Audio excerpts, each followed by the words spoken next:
milí naši seniori. Je pre mňa veľkým potešením, že dnes môžem stráviť čas s vami. Starka, milí starky, tu sú pre vás slova vďaky. Básmi sme ich ukryli, aby sme vás potešili. Zasadil som čerešničku, vyrástli mi dve. Už je s tebou, moja milá, už je s tebou zle. Trenčín, Trnava, ruža voňavá. Hojaja, tralalala. Trenčín, Trnava, ruža. Tancovali, spievkali a ja rada, lebo som bola v súbore. Tie detičky boli zlaté, no. Čak. A v tých krojoch, nie? Áno. A ten chlapčok sa mi páči. Ten bol bohovský.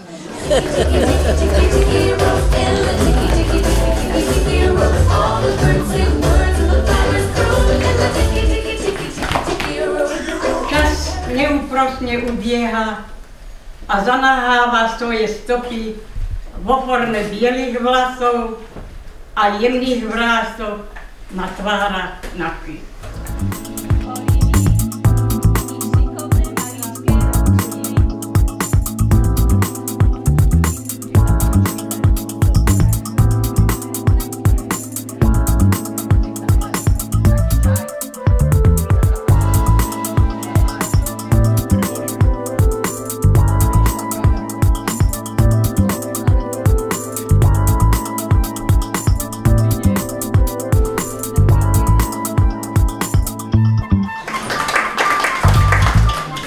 Vážené dámy, vážení páni, milí seniori.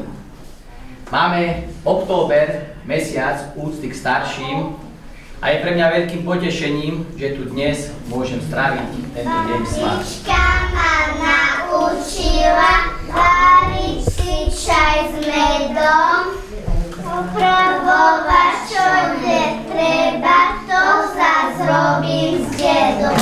Som čerešničku, vyrástli mi dve.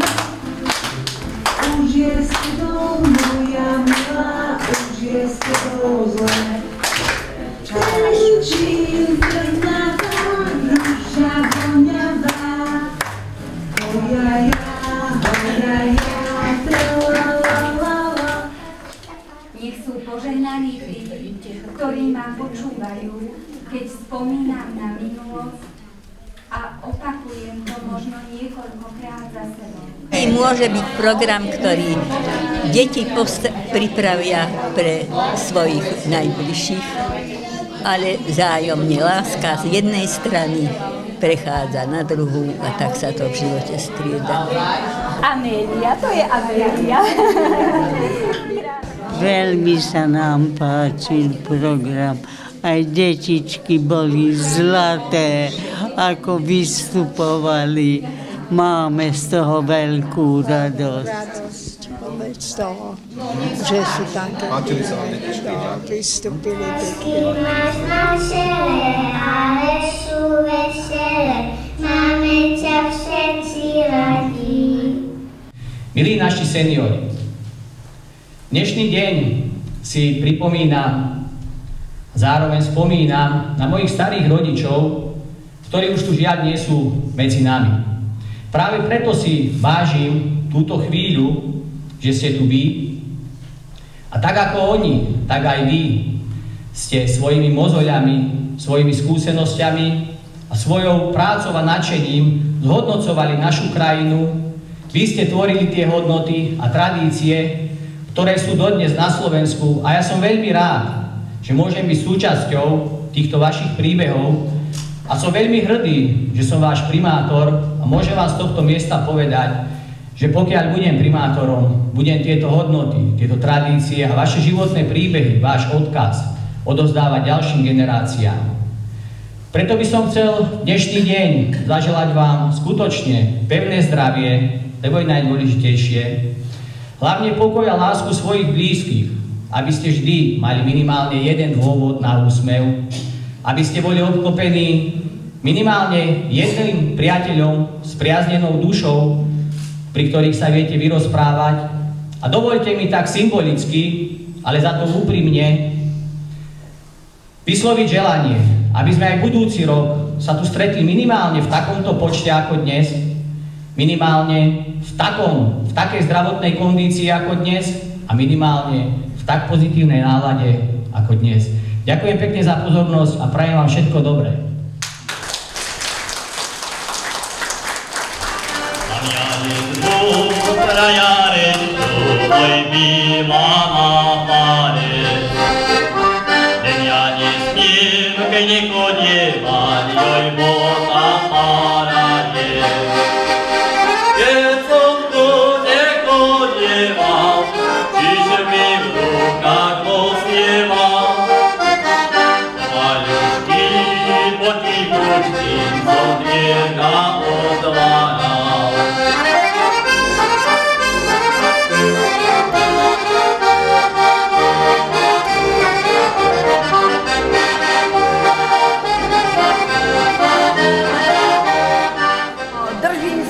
Zatiaľ vládne. To ma teší. A vždy ste taká vysmiatá, to ma veľmi teší.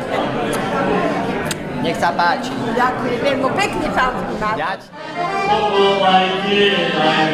Veľmi pekne, som veľmi spokojná a rada som, že sa môžem ešte medzi takýchto ľudí dostaviť, pretože mám 80 na 4. rok.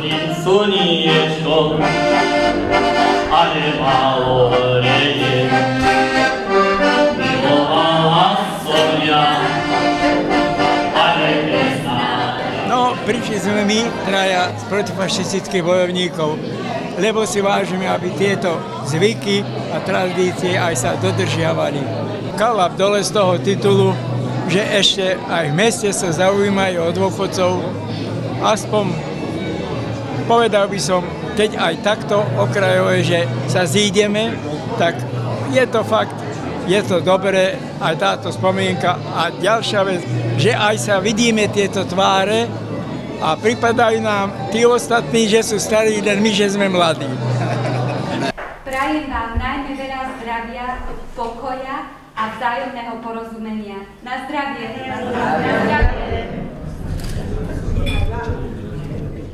Veľká vďaka primátorovi a samozrejme všetkým pracovníkom Mestského úradu. Veľmi veľkú pozornosť ste nám venovali. Sme vám, určite nehovorím len za seba, všetci pozvaní seniori vďační. Ďakujeme pekne. Je to tu krásne, atmosféra a všetko sa nám tu páči. Sme radi, že tu môžeme ešte byť, že máme toľko síl. Ďakujeme. Dneskajší program bol super, ďakujem, super primátor, super obsluha a proste je to tu na vysokej úrovni a veľmi si toho vážim. No, len aby to bolo tak ďalej, aby nám zdravíčko slúžilo, aby bolo všetko tak, ako je doteraz. Ďakujeme pekne za všetkých dôchodcov. No. Podobne aj ja ďakujem, že si nás takto uctia ešte, lebo nakedy to od rodiny sa nedožijeme ako proste od mesta. Super, ďakujeme.